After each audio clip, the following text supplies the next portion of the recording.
Hi hello guys, welcome back to my channel. Mango use பண்ணி ஒரு jelly எப்படி செய்கிறதுன்னு பார்க்கலாமா? இது செய்கிறது ரொம்பவே ஈஸி தான். கண்டிப்பாக நீங்களும் இதை ட்ரை பண்ணி பாருங்கள். டேஸ்ட் வைஸ் ரொம்பவே சூப்பராக இருக்கும். ஆக்சுவலி மேங்கோஸில் நிறைய nutritional values like vitamin A, C, E இருக்குது. இது டைஜஷன் இம்ப்ரூவ் பண்ணும், இம்யூன் சிஸ்டம்க்கு சப்போர்ட் பண்ணும். தென் இதில் நிறையா ஸ்கின் பெனிஃபிட்ஸ் இருக்குது. 2 மீடியம் சைஸ் மாம்பழம் எடுத்துகிட்டு இந்த மாதிரி கட் பண்ணிக்கோங்க. நம்ம மேங்கோ பியூரி ரெடி பண்ணணும். ஸோ அதுக்கு மாம்பழத்தை கட் பண்ணிவிட்டு ஜாரில் சேர்த்துட்டு நல்லா அரைச்சிங்கன்னா மேங்கோ பியூரி ரெடி. இதில் டிஃப்ரெண்ட் டைப் ஆஃப் வைட்டமின்ஸ் தவிர ஃபைபர் அண்ட் ஆன்டி ஆக்சிடென்ட்ஸ் இருக்குது. ஆன்டி ஆக்சிடென்ட்ஸ் நம்ம பாடியை டிசீஸ்லேருந்து ப்ரொடெக்ட் பண்ணும். நீங்கள் மாம்பழத்தை அரைச்சப்பறம் இந்த மாதிரி ஒரு பியூரி கிடைக்கும். இப்போ ஒரு பேனில் 1 கப் அளவுக்கு திக்கான பால் சேர்த்துக்கோங்க. பாலில் தண்ணி சேர்க்காதீங்க, திக்காக இருந்தால் தான் டேஸ்ட் நல்லாயிருக்கும்.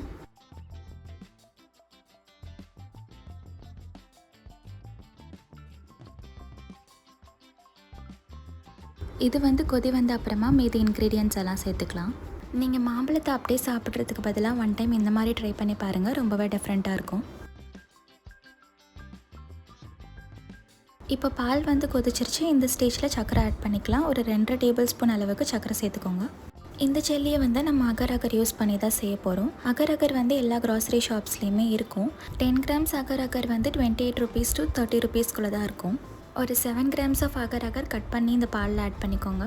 இந்த அகர் அகர் ஃபுல்லாக கரையிறதுக்கு ஒரு 5 to 10 minutes ஆகும். ஸோ ஸ்டவ் மீடியம் ஃப்ளேமில் வச்சுட்டு நல்லா மிக்ஸ் பண்ணிகிட்டே இருங்க. இதை கைவிடாமல் மிக்ஸ் பண்ணிகிட்டே இருங்க, இல்லைனா அடி பிடிச்சிரும்.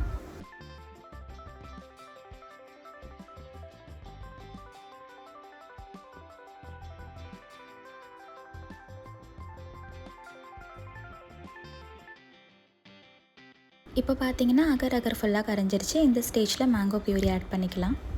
இதை சேர்த்துட்டு கைவிடாமல் நல்லா மிக்ஸ் பண்ணிகிட்டே இருங்க. இப்போ ஸ்டவ்வை லோ ஃப்ளேமில் மாற்றிக்கோங்க.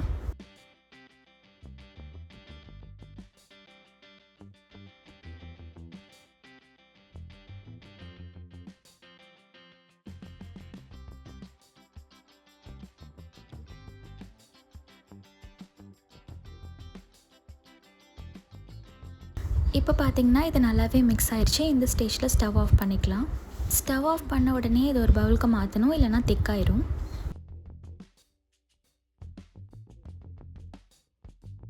ஒரு பவுலில் எண்ணெய் இல்லைனா நெய் தடவிட்டு இந்த மிக்சரை சேர்த்துக்கோங்க.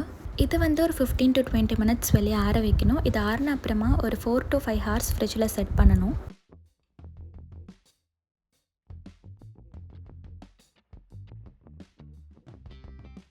ஒரு 5 hours கழித்து பார்த்தீங்கன்னா இது நல்லாவே செட் ஆகிருக்கும். இப்போ இதை டீமோல்ட் பண்ணிக்கோங்க. இப்போ இதை கார்னிஷ் பண்ணுறதுக்காக கொஞ்சமாக கட் பண்ண மேங்கோஸ் ஆட் பண்ணிக்கோங்க. இப்போ இதுக்கு மேலே ஒரு செரி ப்ளேஸ் பண்ணிக்கோங்க. இது உங்ககிட்ட இருந்துச்சுன்னா நீங்கள் யூஸ் பண்ணிக்கலாம், இல்லைனா ஸ்கிப் பண்ணிக்கலாம். மேங்கோ யூஸ் பண்ணி ஒரு சூப்பரான டெசர்ட் ரெடி. கண்டிப்பாக இதை நீங்கள் ட்ரை பண்ணி பாருங்கள். இதை நீங்கள் பீசஸாக கட் பண்ணி சர்வ் பண்ணலாம். உங்களுக்கு இந்த வீடியோ பிடிச்சிருந்தா லைக் பண்ணுங்கள், ஷேர் பண்ணுங்கள், சப்ஸ்கிரைப் பண்ணுங்கள்.